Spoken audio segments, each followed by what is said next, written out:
ఏపీలో లిక్కర్ స్కామ్పై పార్లమెంట్లో జరిగిన రచ్చకు జగన్మోహన్ రెడ్డిని అరెస్టు చేయనున్నారా లేదా అనే దానిపై కామెంట్ సెక్షన్లో మీ అభిప్రాయాన్ని తెలియజేయండి. లిక్కర్ స్కామ్ అంటూ లావు తెచ్చిన ఫైల్ చూసి కోపంగా ఒకే ఒక్క మాట అన్న అమిత్ షా. ఇంకా వివరాల్లోకి వెళ్తే, ఢిల్లీ మద్యం కుంభకోణానికి ఎన్నో రెట్లు అధికంగా గత జగన్ ప్రభుత్వం హయాంలో ఏపీలో అక్రమ మద్యం వ్యాపారం జరిగిందని టీడీపీ నేత లావు శ్రీకృష్ణదేవరాయలు సోమవారం లోక్సభలో చేసిన తీవ్ర ఆరోపణలపై కేంద్ర హోంమంత్రి అమిత్ షా దృష్టి సాధించారు. మంగళవారం పార్లమెంటు సమావేశాల మధ్యలోనే ఆయన్ను ప్రత్యేకంగా తన కార్యాలయానికి పిలిపించుకొని వివరాలు తెలుసుకున్నారు. ఏపీ కుంభకోణంతో పోల్చితే ఢిల్లీ కుంభకోణం నీటి బొట్టంతేనని ఈ సందర్భంగా లావు ఆయనకు వివరించారు. సంబంధిత కీలక పత్రాలను అందజేశారు. 90,000 కోట్ల మద్యం వ్యాపారంలో 18,000 కోట్లు దుర్వినియోగం అయ్యాయని, అవి కాకుండా మరో 4,000 కోట్లు బినామీ పేర్లతో దుబాయ్, ఆఫ్రికాలకు తరలించారన్న ఆరోపణలపై హోంమంత్రి ఆరా తీశారు. హైదరాబాద్కు చెందిన ఎన్ సునీల్ రెడ్డి 2,000 కోట్లను దుబాయ్కి తరలించిన కీలక పత్రాలను లావు అందించారు. ఈ లావాదేవీలపై ఈడీ క్షుణ్ణంగా దర్యాప్తు జరిపితే అనేక కీలక వివరాలు బయటపడతాయన్నారు. ఈ విషయంపై తాము క్షుణ్ణంగా దర్యాప్తు జరిపిస్తామని అమిత్ షా ఆయనకు హామీ ఇచ్చినట్లు తెలిసింది. ఏపీ మద్యం కుంభకోణం పర్యవసానాల వల్లే ఒక ఎంపీ రాజీనామా చేసి రాజకీయాల నుంచి నిష్క్రమించారని కూడా లావు వివరించారు. రాష్ట్రంలోని 22 డిస్టిలరీలను చేజిక్కించుకుని అర్థం పర్థం లేని బ్రాండ్లతో 26 కొత్త కంపెనీలను ప్రారంభించారని, అంతర్జాతీయ బ్రాండ్లన్నింటినీ వెళ్లగొట్టారని తెలిపారు. ప్రభుత్వ దుకాణాలలో 99,000 కోట్ల మేరకు అమ్మకాలు జరిగితే అందులో 690 కోట్లు మాత్రమే డిజిటల్ లావాదేవీలు జరిగాయని, మిగతా సొమ్ములో అత్యధిక భాగం జగన్, ఆయన అనుయాయులు కబళించారని వివరించారు. కాగా సోమవారం లోక్సభలో 2025-26 ఆర్థిక బిల్లుపై లావు శ్రీకృష్ణదేవరాయలు మాట్లాడుతూ జగన్ మద్యం కుంభకోణాన్ని వివరించారు. వైసీపీ ప్రభుత్వ హయాంలో 20 మంది ప్రైవేటు ఐఎంఎఫ్ఎల్లను డిస్టిలరీలను అక్రమంగా ప్రభుత్వ నియంత్రణలోకి తీసుకుని 60% ఉత్పత్తి సామర్థ్యాన్ని కొత్తగా ఏర్పాటైన కంపెనీలకు అప్పగించారని ఆరోపించారు. 2019-24 మధ్య 38 కొత్త బ్రాండ్లను వైసీపీ ప్రభుత్వం ప్రవేశపెట్టిందని, అవన్నీ అధికార పార్టీ అనుబంధ వ్యాపారాలకు చెందినవని తెలిపారు. 26 కొత్త కంపెనీలు భారీ లాభాలు పొందాయని, 20,356 కోట్ల విలువైన మద్యం అమ్మకాలను గోప్యంగా నిర్వహించారని పేర్కొన్నారు. Andhra Pradesh state beverages corporation limited మద్యం సేకరణను పూర్తిగా నియంత్రించిందని, అధికార పార్టీ సహచరుల నియంత్రణలో ఉన్న బ్రాండ్లను మాత్రమే అనుకూలంగా వ్యవహరించిందని విమర్శించారు. 2,000 కోట్లు ఒక ఇన్ఫ్రాస్ట్రక్చర్ కంపెనీ పేరుతో దుబాయ్కి మరలించారన్నారు. ఏపీలో మద్యం స్కామ్కు కారణమైన వారిపై దర్యాప్తు చేసి అవసరమైన చర్యలు తీసుకోవాలని ఈడీ వంటి కేంద్ర దర్యాప్తు సంస్థలను ఆదేశించాలని విజ్ఞప్తి చేశారు. ఈ విషయంపై కూటమి ప్రభుత్వం వైఎస్ఆర్సీపీ నాయకులపై కక్ష సాధింపులో భాగంగా లేని లిక్కర్ స్కామ్ను ఒక పథకం ప్రకారం సృష్టించిందని వైఎస్ఆర్సీపీ లీగల్ సెల్ అధ్యక్షుడు ఎం మనోహర్ రెడ్డి ఆగ్రహం వ్యక్తం చేస్తూ స్పందించారు.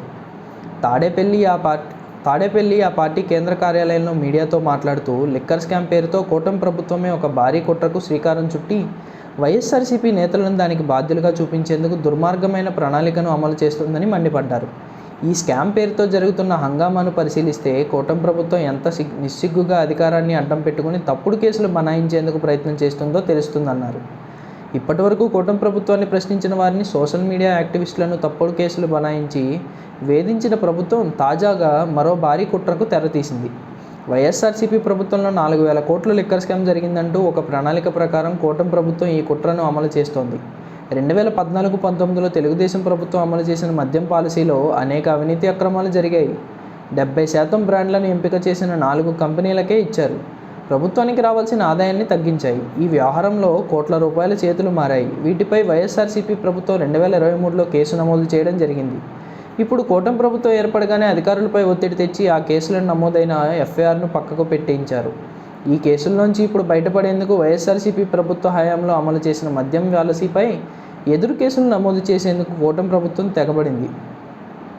వైఎస్ఆర్సీపీ ప్రభుత్వంపై లిక్కర్ స్కామ్ పేరుతో కేసులు నమోదు చేసి కక్ష సాధించేందుకు కూటమి పెద్దల డైరెక్షన్లోనే శ్రీకారం చుట్టారు. దీనిలో భాగంగా 9/9/2024న వై వెంకటేశ్వర శ్రీనివాస్ అనే వ్యక్తి రిజిస్టర్ పోస్ట్ ద్వారా రెవెన్యూ ఎక్సైజ్ ప్రిన్సిపల్ సెక్రటరీకి ఒక లేఖ రాశారు. ఈ వ్యక్తి తన లేఖలో వైఎస్ఆర్సీపీ ప్రభుత్వ హయాంలో పెద్ద ఎత్తున లిక్కర్ పాలసీలో అక్రమాలు, అవినీతి చోటు చేసుకున్నాయని, ఢిల్లీ లిక్కర్ స్కామ్ కన్నా పెద్ద స్కామ్ జరిగిందని ఆరోపణలు చేశారు.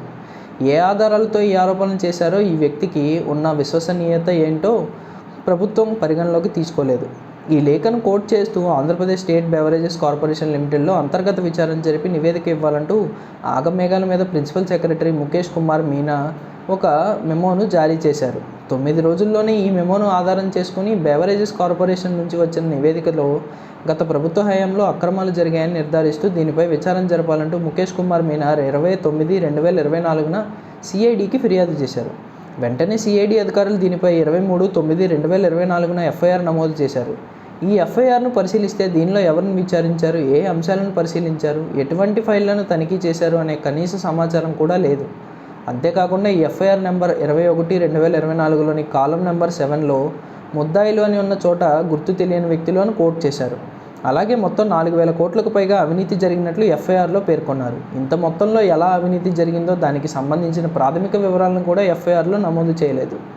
సాధారణంగా ఏదైనా భారీ అవినీతి అక్రమాలపై ఫిర్యాదులు వచ్చినప్పుడు సంబంధిత అంశాలపై ఆడిట్ రిపోర్ట్లను పరిశీలిస్తారు, విజిలెన్స్ విచారణకు ఆదేశిస్తారు. అటువంటివి ఏమీ లేకుండా ఒక సాధారణ వ్యక్తి లేఖ రాస్తే దానిపై 9 రోజుల్లో నివేదిక తెప్పించుకుని తక్షణం సిఐడికి ప్రిన్సిపల్ సెక్రటరీ ఫిర్యాదు చేయడం, 2 రోజుల్లో సిఐడి ఎఫ్ఐఆర్ నమోదు చేయడం చూస్తూనే దీని వెనుక కూటమి ప్రభుత్వ పెద్దలు నడిపిస్తున్న నాటకం అర్థమవుతుంది. అంతేకాదు సిఐడి ఏకంగా 5 అధికారులతో ఈ కేసుపై విచారణకు సిట్ను ఏర్పాటు చేసింది.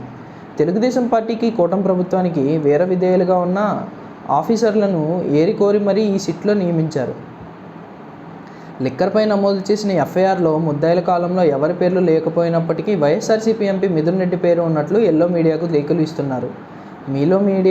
ఎల్లో మీడియాలో దీనిపై బురద జల్లే ప్రముఖంగా వార్తలు రాయించారు. దర్యాప్తునకు సంబంధించిన అంశాలను ఎప్పటికప్పుడు ఎల్లో మీడియాకు లీకులు ఇస్తూ తాము ఎవరినైతే ఈ కేసులో ఇరికించాలని భావిస్తున్నారో వారిపై తప్పుడు కథనాలకు రాయిస్తూ ఆ తర్వాత వారిని ముద్దాయిలుగా చూపే కుట్ర జరుగుతోంది. లిక్కర్ పాలసీ ప్రకారమే బెవరేజెస్ కార్పొరేషన్ పనిచేసింది. జగన్ ప్రభుత్వం ఏర్పడిన తర్వాత కొత్తగా ఏ డిస్టిలరీకి అనుమతులు ఇవ్వలేదు. తెలుగుదేశం ప్రభుత్వంలో అనుమతులు పొందిన డిస్టిలరీల నుంచే కొనుగోలు చేసింది. మద్యంను నియంత్రించేందుకు ఒక పారదర్శక విధానాన్ని అమలు చేసింది. కానీ కూటమి ప్రభుత్వం మాత్రం మద్యంపై అధికారాన్ని దుర్వినియోగం చేస్తూ తప్పుడు కేసులతో వేధింపులకు పాల్పడాలనే లక్ష్యంతో పనిచేస్తుంది.